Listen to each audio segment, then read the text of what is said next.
Today we're going to learn how to calculate permutations. Now in a permutation, the order of events matters.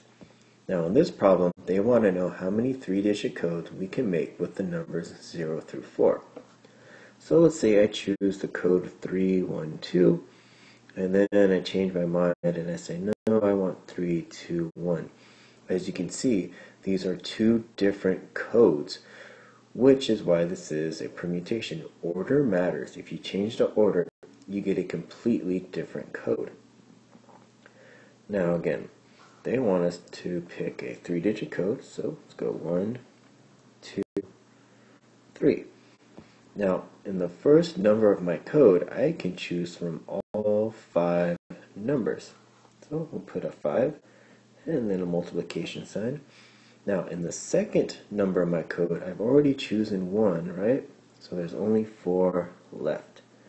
And now, for the third number of my code, I have already chosen 2, which means there's only 3 left.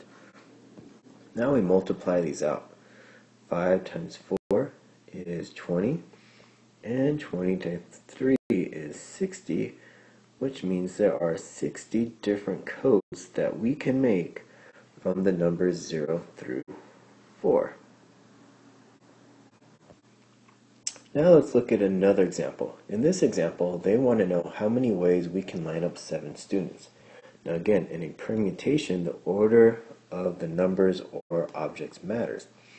So let's say in this picture, this was the first way we decided to line up the kids, and then we change our mind. Let's say instead of this time, I want Dan to go first, then Eve, then Mike, then Kim, then Sam, then Allie, and Ty will be last. So as you can see, I have a completely different order now. So when you change the order of anything and it gives you something brand new, that means the order matters, and again, we have a permutation. So again, they want us to know how many ways we can line up 7 students. So let's put 1, 2, 3, 4, 5, 6, 7. Now, the first kid in line, I can choose from all 7 students. The second student in line, since I've already chosen 1 student, there's only 6 left. For the third kid in line, I've already chosen 2, which means there are only 5 left. And of course, for my fourth kid in line, we have chosen 3 already, which means there are now only 4 left. And for the fifth student in line, we've already chosen 4, which means there's only 3 left. And for the sixth kid in line, we have already chosen 5 students, so there's only 2 left. And of course, for the last kid in line, there's only 1 kid left, so there's a 1. Now we can multiply this out.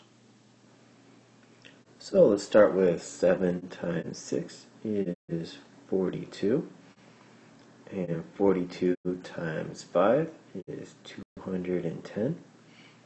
210 times 4 is 840. 840 times 3 is 2,520. And 2,520 times 2 is 5,040. And of course, 5,040 times 1 is 5,040.